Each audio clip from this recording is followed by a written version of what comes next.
내일이 아니니 감동적이죠.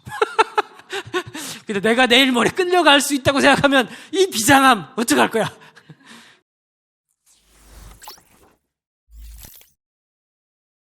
디모데 후서까지 살펴봤습니다.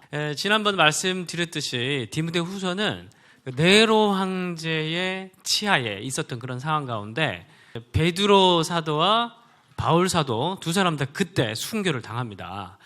그럴 정도로 되게 엄혹했던 그런 시절이었고, 그러다 보니까 이제 공동체에 지배하고 있었던 분위기는 공포였죠. 죽음에 대한 공포. 이거 되게 중요한 포인트입니다. 왜냐하면 이 네로 황제가 대박했던 그 시기와 관련된 기록된 서신들은 그 죽음의 공포, 거기 앞에서 그리스도인들에 대한 어떤 권면, 또 경고, 위로, 소망, 이런 것들이 쭉 주제들이 담겨 있는 책들이 이 시기에 기록된 서신들이기 때문에 그렇습니다.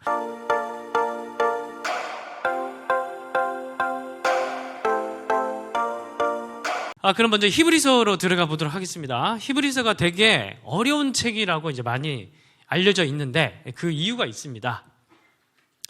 자, 우선 이제 아까 말씀을 드렸듯이 공동서신, 그리고 이제 디모데 후서 이후에 기록된 이제 뭐 히브리서부터 해서 진행되는 공동서신 같은 경우에는 네로 황제의 대박해 AD 64년 이후 전후, 자, 이 배경에서 히브리서가 기록이 되었는데, 그때 당시의 맥락에서 보면 그 1세기 당시에 로마에 의한 대박해가 2번 정도 있었습니다. 첫 번째가 아까 얘기를 했던 네로 황제에 의한 대박해고, 두 번째가 AD 90년 이후에 도미티아누스 황제에 의한 대박해가 있었습니다. 근데 두 박해는 좀 성격이 달라요. 네로 황제에 의한 박해는 주로 정치적인 박해였습니다. 그러니까 희생양이 필요했던 거죠. 뭐 로마의 13구역 중에 10구역 정도인가 9구역 정도가 다 타버렸으니까, 특히 로마의 그 제국의 수도에 있었던 사람들이니까 되게 영향력이 있었던 사람들이고, 그 사람들이 힘을 모으면은 황제 폐위 정도는 얼마든지 일어날 수 있는 그런 힘이고, 그러다 보니까 이제 이 사람들을 달래줄 무언가 부정적인 대안이 필요했던 겁니다. 그래서 이제 그 중에 왜 그리스도인들을 택했냐면 그때 당시 그리스도인들이 이제 막 부흥하던 그런 시기였고, 그리고 주변 사람들에게 오해를 많이 받았습니다. 공동체가 물과 피를 성찬식 때 마시잖아요. 그죠? 물과 피가 아니고 포도주를 마시잖아요. 포도주를 마시고 또 떡을 먹고, 그리고 이는 내 몸이요 뭐 살이요라고 얘기를 하니까 저 밖에서 이렇게 듣는 사람은 식인종들인가? 뭐 이렇게 생각을 하는 겁니다. 이제 그런 오해들이 그때 당시 있었습니다. 또 유일신을 가지고 있다 보니까 되게 독특한 성격을 가지고 있었고, 또 막 부흥하던 찰나였으니까 또 사람들이 관심을 가지고 있었기 때문에 기독교인들이 특정되어서 박해의 대상이 된 겁니다. 자, 그래서 중요한 건 뭐냐 하면 이때 당시만 하더라도 유대교와 기독교가 구분이 되지 않았던 시기였습니다. 이게 중요합니다. 쭉 이제 바울 서신 쭉 읽어왔잖아요. 읽어오면서 여러분들 느꼈던 것 중에 하나가 생각보다 초대교회 사람들이 상태가 우리보다 썩 나은 건 아니네. 그런 생각 해보셨죠? 제가 얘기를 하니까 생각하시는 거죠. 이게 우리가 보통 그 예전에 막 기도 같은 거 할 때 초대교회로 돌아가자 뭐 그러면서 막 하잖아요. 근데 뭐 어느 교회로 돌아갈 건데요? 고린도? 아니면 예루살렘? 예루살렘 교회만큼 차별이 심했던 교회가 없는데, 예루살렘 파들이 얼마나 바울이 교회를 세우는데 거기 역성교 가가지고 얼마나 사람들 힘들게 만들었습니까? 그 야고보파에 속해 있던 사람들 얼마나 그 이방인들 차별하고, 오히려 문을 열어줘야 될 사람들이 문 앞에 지키고 서가지고 이방인들 못 들어가게 만들었던, 그게 이제 예루살렘 교회. 그러니까 하나님이 초대로 옮겨버렸잖아요. 안디옥 교회로. 그래서 사실 안디옥 교회 정도 되면 뭐 돌아갈 만할 것 같은데, 예루살렘 교회라든지 뭐 에베소 교회에서도 문제가 많았고, 고린도는 말할 것도 없고, 초대교회도 사람 사는 동네였다라는 거. 그래서 여전히 유대인 그리스도인들은 보수적인 생각들을 가지고 있으면서 이방인들이 들어오는 걸 받아들이기까지 많은 이제 시간들이 좀 필요했던 그런 상황이었고, 그러다 보니까 이 사람들은 할례도 받아야 구원받는다라는 걸 주장할 정도로 아직까지 예수님이 오셔서 새로운 시대가 시작되었고 옛 시대는 폐하여졌다라는 걸 신학적으로 완전히 이해하지 못한 그런 상황, 이해가 되시죠? 그런 상황에서 기독교인만 찍어서 박해를 시작하니까 유대인 그리스도인들은 살기 위해서 죽음의 공포에서 무엇을 선택할 수가 있겠습니까? 돌아가면 되겠네라고 생각하는 거죠. 그죠?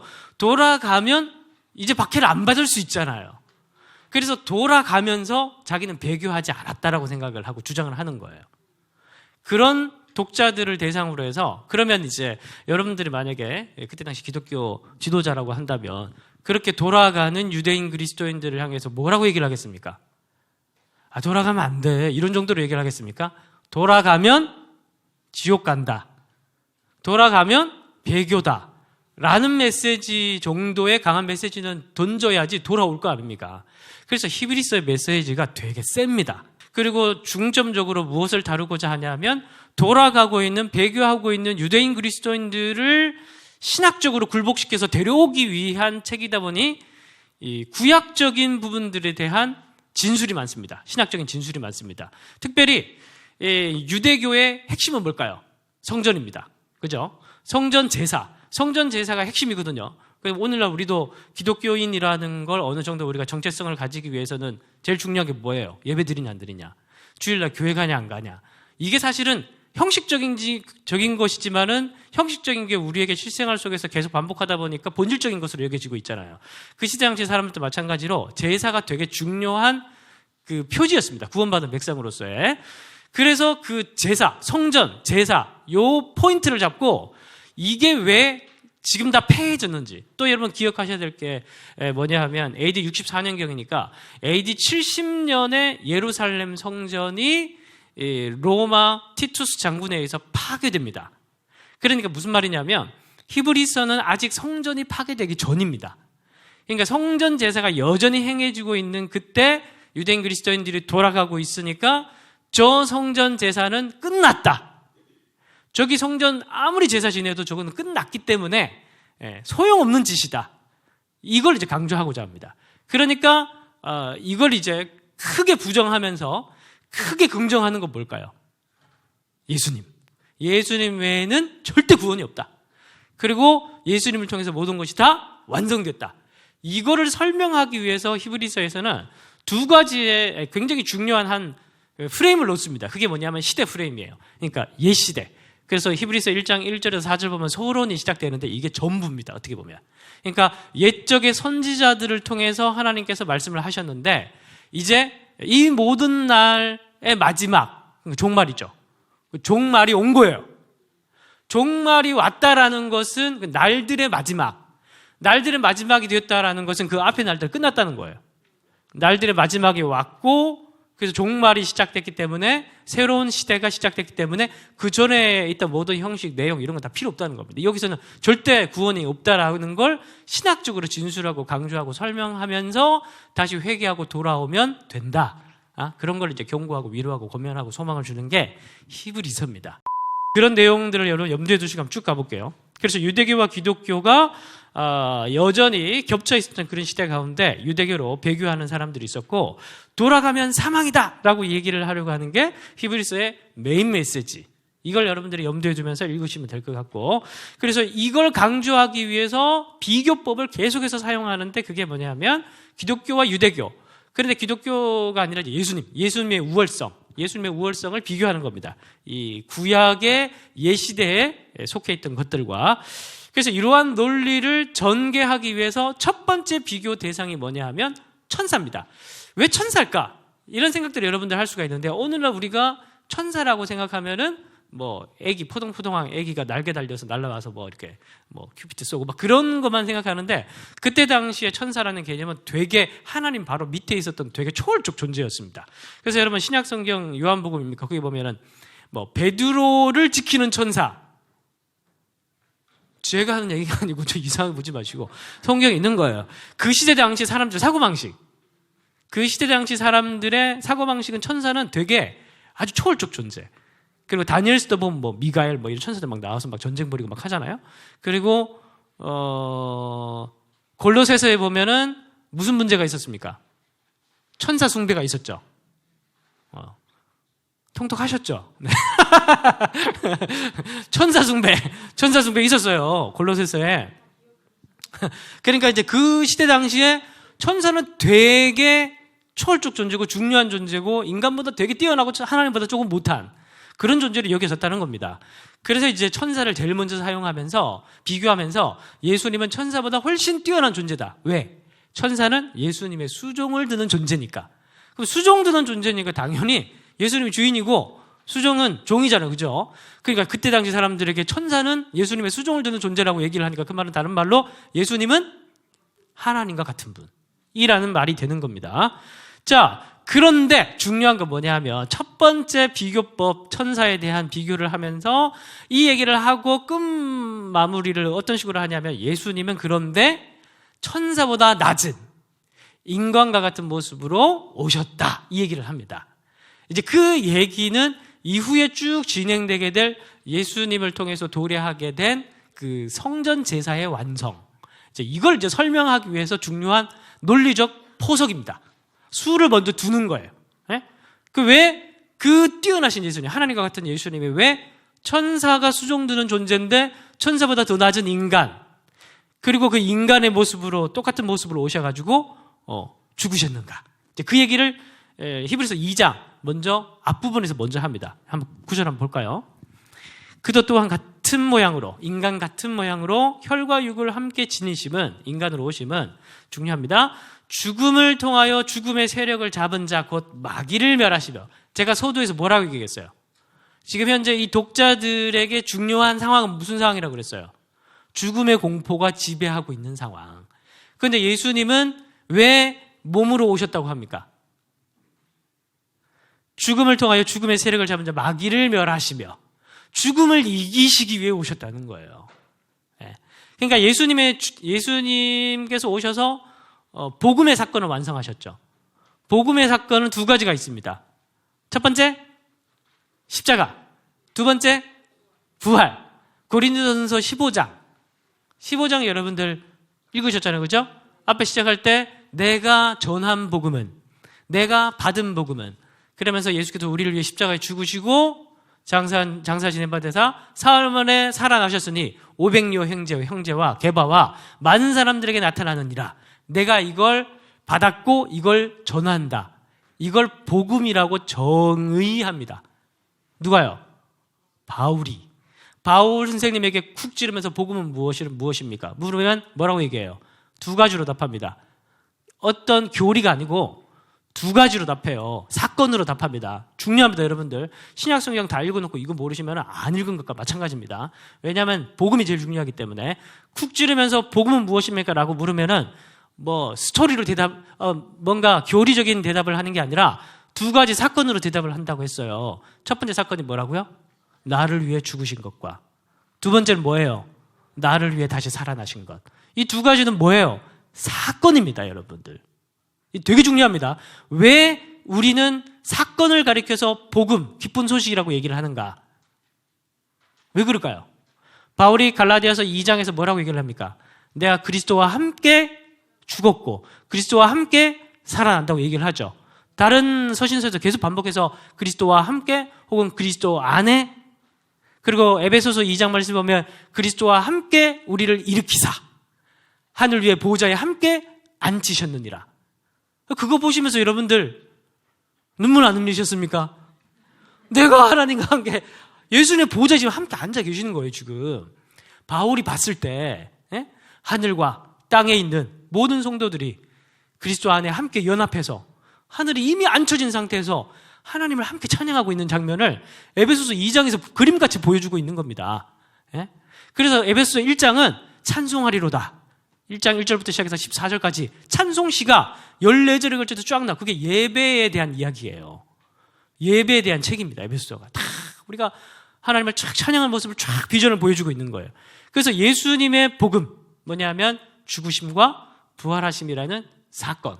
그 사건이 왜 중요하냐면 그 사건에 우리가 연합되어 있기 때문에 2000년 전의 사건이지만은 오늘날 우리에게도 일어나고 일어날 사건이기 때문에, 그래서 예수님의 부활을 믿는다라고 얘기하는 것은 그 부활의 사건 속에 내가 내포되어 있다는 걸 믿는 거예요. 그러니까 예수님께서 죽음을 통하여 죽음의 세력을 잡은 자 마귀를 멸하시며, 마귀는 죽음 가지고 공포로 누르고 배교하게 만들고 죽음이라는 것 자체가 그런 인간의 가장 근본적 연약함을 공격하면서 인간을 하는 거잖아요.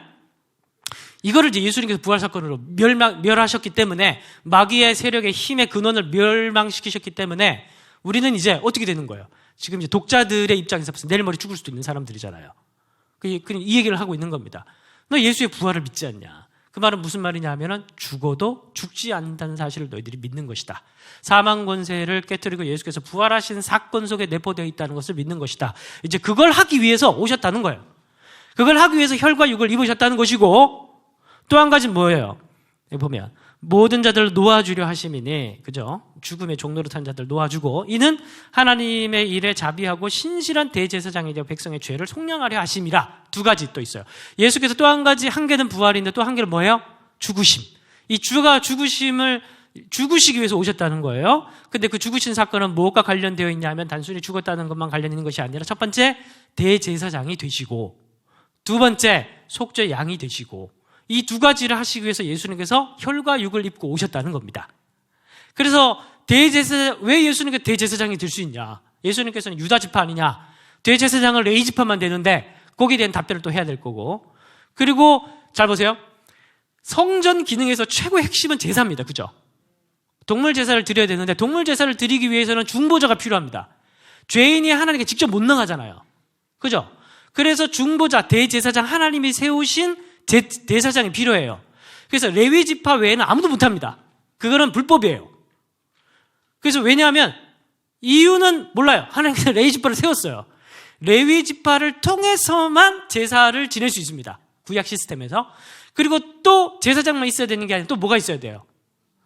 죄인들이 양을 가져가야 되죠. 희생 제물을 가져가야 되죠. 그래서 죄인, 희생 제물, 대제사장, 제사장, 이 3요소가 갖춰지면은 성전 시스템을 돌릴 수가 있습니다. 그런데 이게 전부 다 그림인 거예요. 혈과 육을 입고 올 예수님에 대한 그림. 그래서 예수님께서 오셨는데 희생 양으로만 오셨다고 생각하시면 안 됩니다. 히브리서에서는 한 가지 또 뭘 또 강조합니까? 대제사장도 되셨어요. 왜 대제사장도 되셔야 됐을까요? 그렇죠. 성전 시스템을 완성해야 되기 때문에 그렇습니다.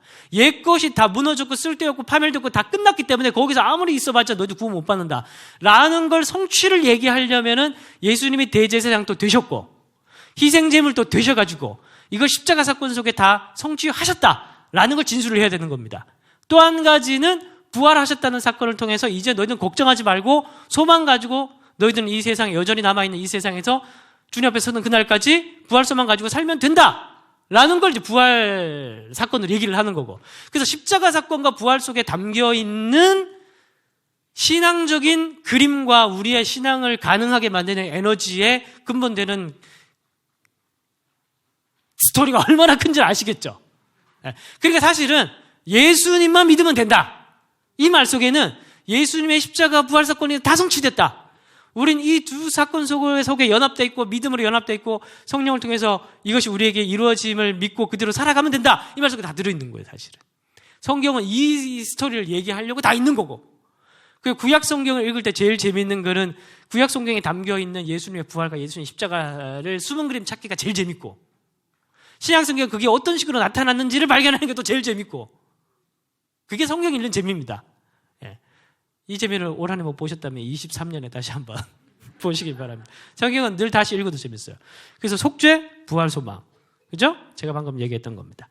그래서 이제 또 한 가지 이제 히브리서 중요한 거는 이제 예수님께서 혈과 육을 입고 오셨기 때문에, 근데 그 예수님이 지금 이제 부활을 승천하시고 하나님 곁에 계시는데 놀고 계시는 게 아니라 그 예수님께서 지금 중보자로 되셔서 우리를 도와주고 계신다. 진짜 예수님만으로 다 되죠. 히브리서 얘기를 하며, 그죠? 예수님은 대제사장도 되셔, 그리고 속죄 양이 되셔서 성전 기능 다 이루어 주셔가지고 우리 하나님께 나갈 수 있게 해주셔, 부활의 소망을 또 갖게 해주셔가지고 죽음까지 이기시게 해주셔. 우리 늙어가지만 나중에 죽어서 땅에 묻히겠지만 다시 이제 그날이 오면 다시 부활해서 하나님 곁에 있을 것이고, 또 우리의 삶의 연약함 속에서도 늘 하나님 곁에서 우리를 위해서 중보해 주시고 도와주시니 모든 것 다 되는 거 아닙니까? 근데 이렇게 삶에 불만이 많으세요. 제 얘기하는 겁니다. 그래서 속죄, 부활, 영원한 중보자 되신 예수님, 이걸 이제 히브리서 쫙 얘기를 하면서 뭐가 부족한데 너희들은 유대교로 돌아가냐? 그 잠깐 무서워서 죽으면 되지. 이 얘기를 하고 있는 게 히브리서예요. 이걸 가지고 여러분들이 히브리서를 읽으면 훨씬 다르게 읽히겠죠. 네. 자, 그래서 그 다음에 이제 구약 성경과 관련된 모세와 여호수아. 모세는 이집트에서 출애굽 1세대를 이끈 사람이고, 여호수아는 2세대를 이끌고 가나안 땅으로 들어간 사람입니다. 근데 얘기하는 게 뭐냐면, 그래서 안식을 누렸니? 이렇게 얘기를 하는 겁니다. 모세를 통해서 이스라엘 백성들이 영원한 안식을 누렸니? 여호수아를 통해서 가나안 땅에 들어갔다고 영원한 안식을 누렸니? 멸망하지 않았냐? 그 얘기를 하는 겁니다. 그래서 그 모세와 여호수아를 통해서도 영원한, 그러니까 히브리서를 읽을 때 안식이라는 단어가 나오면 구원이라는 단어와 바꿔서 읽으십시오. 그럼 이해가 더 잘 될 것입니다. 그래서 여러분, 또 한 가지 중요한 거 뭐냐면 영원입니다. 영원. 모세를 통해서 영원한 안식을 누리지 못했죠. 홍해를 건넜어도. 가나안 땅에 들어가도 영원한 안식을 못 누렸는데, 우리는 이제 예수님을 통해서는 새 출애굽, 영원한 출애굽을 누릴 수 있게 됐다. 영원한 구원을 누릴 수 있게 됐다. 이렇게 얘기를 하는 거고, 그 다음에 아까 얘기를 했던 아론, 레위인, 대제사장, 이제 이 사람들도 구약시대 시스템 가지고 막 열심히 제사 드리곤 했지만은, 제사장들도 연약한 자들이기 때문에 자기를 위해서 제사를 드려야 되고, 레위인들도 연약해서 죽고 난 뒤에 또 다른 레위인이 필요하기 때문에 레위인 지파 사람들이 많지 않냐. 그 수가 많은 이유가 뭐냐면, 걔들이 제한적이고 영원하지 못한 존재이기 때문에 영원한 중보자가 될 수 없기 때문에 많은 거 아니냐. 근데 예수님은 영원하신 분이고 천사보다 높으신 하나님과 같은 분이시기 때문에 그분이 우리의 대제사장 되시고 속죄 제물까지 넣으셨으니 영원한 중보자가 되지 않겠느냐. 영원한 하나님과 우리와의 끊어진 다리를 놓아줄 수 있는 영원한 튼튼한 다리가 되어줄 수 있지 않겠느냐. 그런데 너희들이 그 레위인들이 그 제사 지내는 그쪽으로 돌아가서 아직도 동물 제사를 드리려고 하느냐? 라고 묻는 게 히브리서인 거예요. 자, 이거 다 안 된다는 겁니다. 옛날 시스템으로 안 된다는 거예요. 예수님으로만 안식 구원 중보가 가능하다. 그래서 제가 아까 서두에 말씀드렸던 히브리서 1장 1, 2, 3, 4절을 보면 그 서론 단락이 제일 중요하다라는 거. 결국 이거는 어떤 신학의 프레임에서 이 얘기를 하냐면, 옛적의 선지자들을 통해서, 옛적 끝난 시대, 그죠? 2절 보세요. 이 모든 날 마지막, 무슨 말일까요? 날들의 마지막. 무슨 말이에요? 종말 있죠. 종말이 온 거예요. 여러분, 종말 기다리지 마세요. 종말 왔습니다. 종말이 왔는데, 그래도 뭘 또 기다리긴 하잖아요. 뭘 기다려요? 종말의 종말을 기다립니다. 종말이 진행되고 있는데, 종말이 온 것으로 끝나는 게 아니고 종말이 쭉 진행되고 있어요. 예수님이 다시 오면 종말이 끝나는 겁니다. 이해가 되시죠? 여러분, 이거 이해하셔야 천년왕국이 이해됩니다. 자, 그래서 이 아들을 만유의 상속자라는 개념은 뭐냐면, 종말이 왔다는 건, 여러분 예수님께서 마가복음 1장 16절에 보면 회개하라, 뭐가 가까이 왔다? 하나님의 나라가 가까이 왔다. 그 마태복음이에요. 천국은 마태복음. 마가복음은 하나님의 나라. 회개하라, 하나님의 나라가 가까이 왔다. 이건 뭐냐면 하나님의 통치. 그러니까 급진적인 하나님께서 예수님을 메시아 종말의 왕으로 세우셔가지고 그 왕을 통해서 백성들을 모으시는 새로운 나라를 얘기하는 겁니다. 무슨 천당 얘기하는 게 아니라 하나님의 통치, 예수를 중심으로 한 나라가 있으면 뭐가 있어요? 백성이 있죠. 왕이 있고 백성이 있지 않습니까? 백성을 모으는 거예요. 구원받았다는 건 예수님 백성이 되는 겁니다. 자, 그러니까 예수님이 상속자가 되셨다는 건 뭐예요? 종말의 나라의 왕이 되셨다는 거예요. 그 나라를 상속자로 오셨다는 겁니다. 우리는 그 나라에 믿음으로 들어간 그분의 백성이 되면 같은 뭐가 되는 거예요. 그 나라를 맺게 되잖아요. 이제 거기서 우리도 다 땅 받아가지고 농사 짓고 하잖아요. 그죠? 우리 그 나라에 들어가서 지금 백성이 되어 있기 때문에 땅을 받은 거예요. 상속자를, 같은 그 나라를 상속받은 겁니다. 이해가 되시죠? 그래서 종말의 나라, 그죠? 그래서 모든 날 마지막에 아들, 메시아, 왕 다 같은 개념. 그래서 그분이 나라의 왕으로 오셨기 때문에 그분이 상속자, 우리는 그분의 백성이 되기 때문에 같은 상속자, 요 개념인 겁니다. 그죠? 진짜 어려운 개념을 제가 정말 쉽게 지금 설명을 드린 거예요.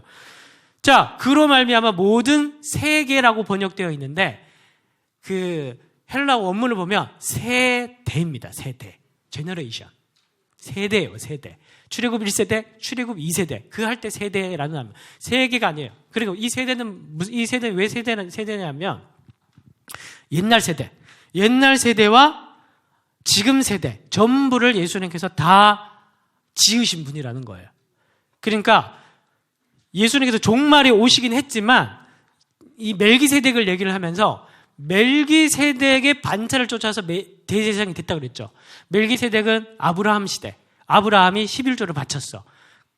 율법 시스템에서 11조를 받는 사람들은 레위인이야. 그 멜기세덱은 11조를 받았으니 대제사장이야. 그 논리가 계속 이어지는 겁니다.